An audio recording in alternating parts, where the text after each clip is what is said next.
Walt Disney created and nurtured and discovered many, many stars during his long career, but the lady who's with us today can truly be called Walt's first star, and that is Virginia Davis. We're so glad you're here. Thank you very much.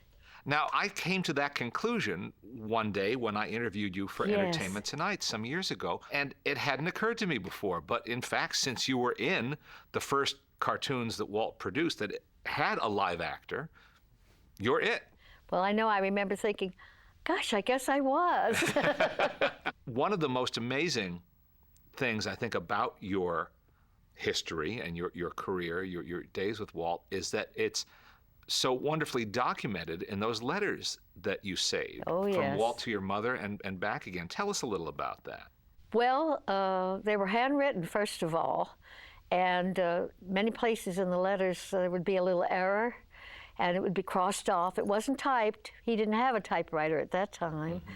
And oh, what a salesman he was, really. I can't remember some of the phrases I think were, she'll go on to bigger and better things, and you know, he was just piling it on. That's all I can say. Well, my mother fell for it, but she liked him because she sensed a sincerity in his mind, and I knew him and had the pleasure of meeting him. And of course, they shot the thing in the pilot film in my mother's house, so she really liked him very much. She saw great things in Walt. Well, let's start at the beginning then. Okay. How did Walt discover you, if that's the word? How did he come to hire you for this early film? Well, you know, he was working on ads, and those ads that would be put into the theaters between the big middle screen, and he would like that, and then he'd check them out to see if they were as good as he thought they would be. Well, I happened to be doing some ads that were, as a little girl, from about 3 years on up to about 4.5. And he saw these, and he got this idea. Whether he had the idea first or whether he thought of it after seeing me, I don't know.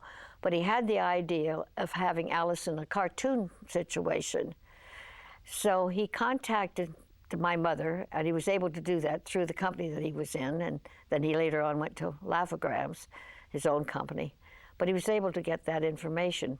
And then he contacted my mother. So Walt contacted your mother and said he had in mind a film in which you would appear. Yes, that was the basis of it.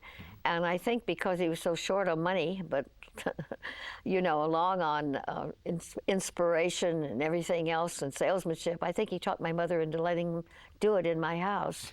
And most of the things were shot in my house, except for the things that were done at the film that was done, the film Laugh-O-Grams. So I can see how my house looked, I guess, even now, but that was not my mother in that picture. A lot of people think in that pilot that he did that was my mother. That was my aunt, my mother's sister. Now, looking back, because we have a chronology and we can Yes, trace this, okay, let's do how that. much time was there between that pilot film and the starting of the series? The letter was written, I think, early October, if I remember correctly. But the first shooting of the film was, I think, October 16th or something like that, which has since become the beginning of the studios. So I have that to think about, too. And that was then the Disney Brothers studio, wasn't Yes, it? yes, it was. And that was that little studio in the back of a real estate office. Yes, I remember that, too. They were so proud of the signs. But the first actual film was the Alice's Day at Sea. And of course, that film, we came from Missouri. I had never seen the ocean. And all of a sudden, there was that sand and all the ocean, and then my hair would come out of curl. But I loved it. I just loved it. Now, if I ask you to give us descriptive adjectives from your child's mind of how you would describe Walt as a person, how he dealt with you, what kind of words would you tell me? He was very, very sweet. He didn't barge at you in any way or barge into you and tell you to do something. Do it quick.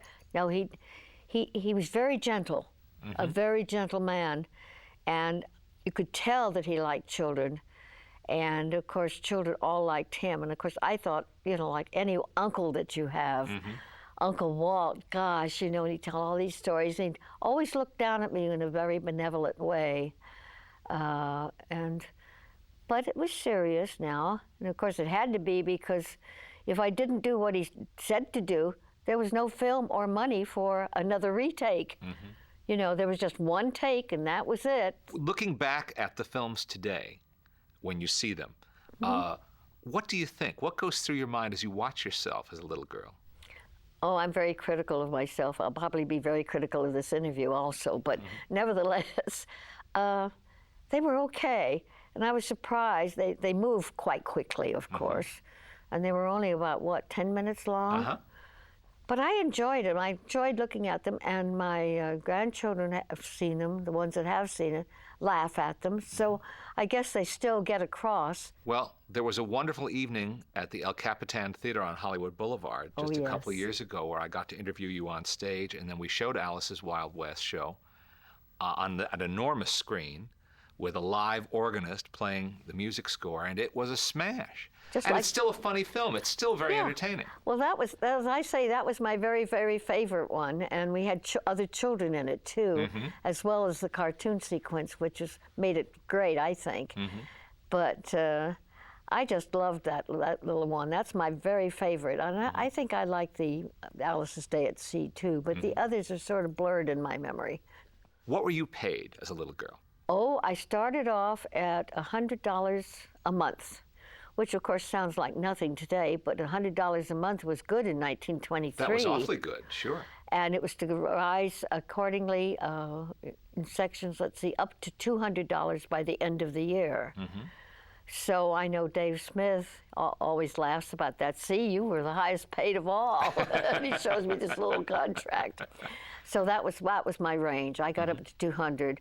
When the option was to be picked up, I was to go to $250. And the option was not picked up under those terms, and they went for other terms, which I guess you know anyway, but I can tell you, were that I would be paid $25 a day when they photographed me. Well, that meant that if they wanted to do 2 stories in one day, they could do it in the one day, and it would mean that maybe I would work 18 days for the year, and it was going to be at $25 a day. So my mother didn't think that was a very good option of any kind, and she tried to talk them into doing something else, and they wouldn't. And so I guess it was the lack of money, not from Walt's point of view, I'm sure. It was from, shall we say, Mr. Mintz's point of view. And so then we separated, and a new little girl came in. Margie Gay, I think it was. Some things never change in show business, right? That's right, that's right. Negotiating and contracts, that's the same then as now. Well, so many things are the same, I think. So anyway, after that, I went to school, graduated from school, and then that's when, after I graduated, I contacted Walt again. Tell us about that. And I wrote him a little letter, and he wrote me back on his nice new stationery, not the plain stationery that he had before. Very, very impressive stationery. And he said, among the things that he said was, "How nice of you to contact me, and so nice of you to remember me." And I thought that was the greatest, to think that Walt would say that to me, you know, because he'd really been making a hits at that time. But that was before Snow White. Well, while I was there, he had me audition for Snow White. For the voice? For the speaking voice. He tried for the singing, but I'm not a singer. Carry a tune? Oh, yes. But not a singer. And he had me audition for the speaking voice, which I can do. Want me to do it? Sure. "And a shoe! This'll never, never do." And that's just one part I remember from it, from the audition. And so he thought that was fine. Or I guess what he would say, "Well, that'll do." That's what his real phrase was. But then I was supposed to do the live action also. And he even went down to Western Costumers with me and looked at the costume, and I remember him picking up a sleeve, you know, picking it up to see if the sleeves were right. and I was all set to do it. But then, unfortunately, we had the same contract problems that we had when the Alice comedies were over. I would be paid for my live action and voice when recording or photographed. It would be about 3 years in the running. And at that time, I couldn't tell anybody that I was doing it because you kept everything secret. And I couldn't work anyplace else. And that would have been about 3 years out of my life. So again, my mother said no. So I didn't get to do the voice for the live action. I'm sorry I didn't, because I would have enjoyed doing it. And as I say, all of this was fun to me and still is. I enjoy everything about this. Ginny, it's just great to be able to sit here and talk to you and to go back to that time in your life when you really did make history alongside Walt Disney. Well, I thank you so much for having me. And, Walt was always very young in age, thought young, imagined everything. And I think we were both very much alike in that respect, that we always think young. And I think that's what's helped me to sustain my life and to keep so active with Disney. I really do. Well, you're a role model for that. Well, thank you so much, and you're a role model for me for other reasons too. Thanks, Jim. I love you very much. Same here.